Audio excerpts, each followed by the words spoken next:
इस गुलबर्गा जिले के नौजवानों की दिलों की धड़कन प्रियांक खड़गे जी, ऑनरेबल मिनिस्टर आईटीबीटी टूरिज्म और यादगीर के डिस्ट्रिक्ट इंचार्ज मिनिस्टर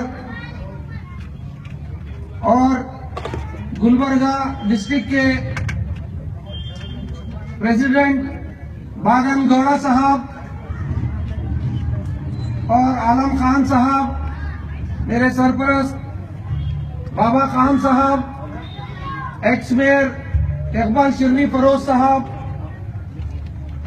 शोलापुर से आए हुए शोलापुर के डिस्ट्रिक्ट माइनॉरिटी सेल के सदर तौफीक रतूरे साहब, जब्बार साहब, संतोष जेटी मेंबर साहब, सलाम साहब, शब्बीर सेठ और मेरे दोस्त डॉक्टर किरण देशमुख साहब, एक और दोस्त जनाब प्रवीण हलवाल साहब, फारूक मनियाल साहब, मुबीन अहमद कारपोरेटर साहब, फैयाज साहब, शरणु कड़गमची साहब, सिद्धार्थ कोरवाल साहब, मुन्ना भाई और कल ही चुने हुए नए हमारे यूथ कांग्रेस के डिस्ट्रिक्ट यूथ कांग्रेस के अध्यक्ष ईरन्ना झड़की साहब, नॉर्थ के सदर जनाब तबरेज खान साहब, राजू मामा और साउथ के अध्यक्ष श्रीमान शिव उनगुंटी साहब और दोस्तों, भाइयों, बहनों, माओ बहनों, अस्सलाम वालेकुम रहमतुल्लाहि व बरकातहू। मैं कुछ बोलूं उससे पहले मैं एक शेर कहकर अपनी स्पीच को शुरू करता हूं। अगर देखना है इनके उड़ने का अंदाज, अगर देखना है इनके उड़ने का अंदाज, तो आसमान से कह दो थोड़ा और ऊंचा हो जाए।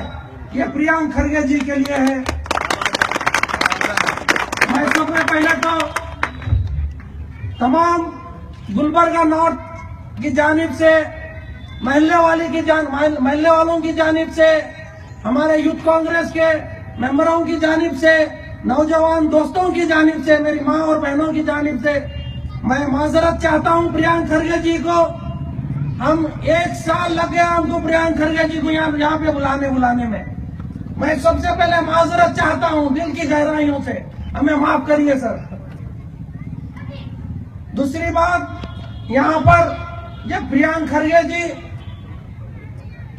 ने कहा, हमने कहा प्रियांक खड़गे जी को, साहब यहाँ पर लोग बहुत बेचैन हैं आपकी गुलपोशी करने के लिए, आपसे मिलने के लिए, आपसे बेताब हैं। तो प्रियांक खड़गे जी ने कहा, मैं कब नहीं कहा लोगों से मिलने के लिए, आप बुलाइए, जब भी बुलाएंगे मैं आता हूँ। तो 19 तारीख का दिन टाइम दिए तो आ गए सीधा अपने पूरे काम छोड़कर। प्रियांक खड़गे जी जो कि आईटीबीटी और टूरिज्म के मिनिस्टर हैं, काफी बिजी रहते हैं, फिर भी अपने कामों से सब निकालकर, टाइम निकालकर यहाँ पर आए, हमारे बीच में आए, मैं उनका शुक्रिया अदा करता हूँ। प्रियांक खड़गे जी ने अपना सफर, बेशक ये मल्लिकार्जुन खड़गे साहब के बेटे हैं, इसमें कोई शक नहीं है, मगर इन्होंने अपना सफर स्टूडेंट कांग्रेस से शुरू किया था। स्टूडेंट कांग्रेस के पहले सेक्रेटरी बने 18 साल पहले, उसमें काम किया स्टूडेंट कांग्रेस में, लोगों को थ्रू आउट कर्नाटक एक दूसरे में, स्टूडेंटों में कोऑर्डिनेशन जमाया और पूरा स्टेट का टूर किया।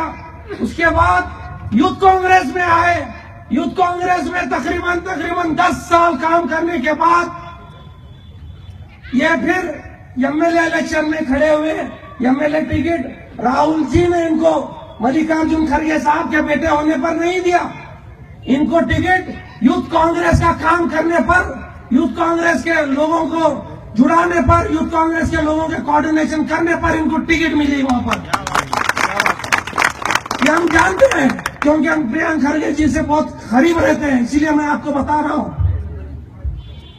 पहली बार जब एमएलए इलेक्शन ठहरे थे प्रियांक खड़गे जी ने, बाय इलेक्शन, खड़गे साहब जब एमपी इलेक्शन को गए तो सीट छोड़ दिए थे, तो उसके बाद बाई इलेक्शन में पहली बार खड़े हुए तो वहां पर प्रियंक खड़गे जी को शिकस्त मिली। मगर ये नौजवान कभी हिम्मत नहीं हारा, नहीं बेटा। जिस वक्त हारा, ये नौजवान उसी दूसरे दिन फौरी अपनी कॉन्स्टिट्यूंसी जाकर पूरा एक महीना हर एक आदमी से मिलकर जो लोग मेरे को वोट दिए, पता चलेगा यहाँ पर लोग इतने ज्यादा परेशान हैं।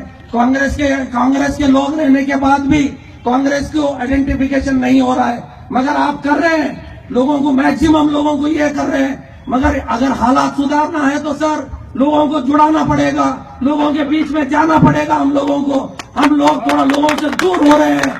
मैं ये तमाम लोगों की तरफ से आपको आज ये स्ट्रेट फॉरवर्ड कह रहा हूं सर, मैं माफी चाहता हूं अगर आपको कुछ अगर ऐसा लग रहा होगा तो, मगर मैं ये इधर इंटरेस्ट ऑफ द पार्टी बोल रहा हूं आपको। ये बात बहुत ज्यादा प्रॉब्लम है सर गुलबर्गा में, पानी से लेकर रोड से लेकर सब। मगर इतना ज्यादा आर्टिकल 371 जब खड़गे जी यहाँ पर लाए, हम तमाम लोग इतना ज्यादा खुश हुए। काम भी हो रहे हैं, मगर वैसे काम नहीं हो रहे जो लोगों को दिखाई दे, लोगों के बीच आए, ऐसे काम नहीं हो रहे सर। आप थोड़ा ज्यादा से ज्यादा इसको सिटी कारपोरेशन में ज्यादा ध्यान दीजिए सर। देने के बाद 1 साल में लोगों को ऐसा भरोसा होगा, ऐसे नौजवान लीडर है जो हमारे मसाइलों को हल कर सकते हैं। मैं ज्यादा कुछ नहीं कहूंगा। मेरी माँ और बहनों और मेरे भाइयों बहुत देर से 7 बजे से यहाँ पर इंतजार कर रहे हैं। मुझे अभी काफी चीजें बोलना था, मगर मैं अपनी बात को यही खत्म करता हूँ और मैं नौजवानों के लिए एक शेर बोलकर अपनी बात को खत्म करता हूँ। अगर देखना है उखाबे रूह जब बेदार होती है, उखाबे रूह जब बेदार होती है नौजवानों में, उनको अपनी मंजिल नजर आती है आसमानों में। शुक्रिया, अस्सलाम वालेकुम।